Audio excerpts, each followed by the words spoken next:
ಎಂದು ನಂಬಿ ಮುಂದೆ ನಡೆಯಿರಿ.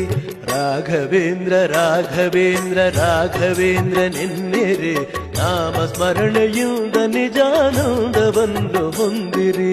ರಾಘವೇಂದ್ರ ರಾಘವೇಂದ್ರ ರಾಘವೇಂದ್ರ ಎನ್ನಿರಿ, ನಾಮ ಸ್ಮರಣೆಯಿಂದ ನಿಜಾನಂದವನ್ನು ಹೊಂದಿರಿ.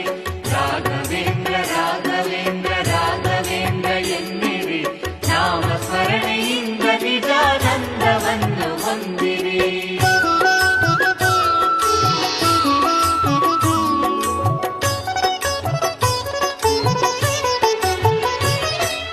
ನಿಮ್ಮ ಮನೆಯ ನಿಮ್ಮ ಮನದ ವಿಷಯವೆಲ್ಲ ಬಲ್ಲನು, ಚಪಲದಿಂದ ಅಲೆವ ಮನದಲೆಂದು ಗುರುವು ನಿಲ್ಲನು. ನಿಮ್ಮ ಮನೆಯ ನಿಮ್ಮ ಮನದ ವಿಷಯವೆಲ್ಲ ಬಲ್ಲನು,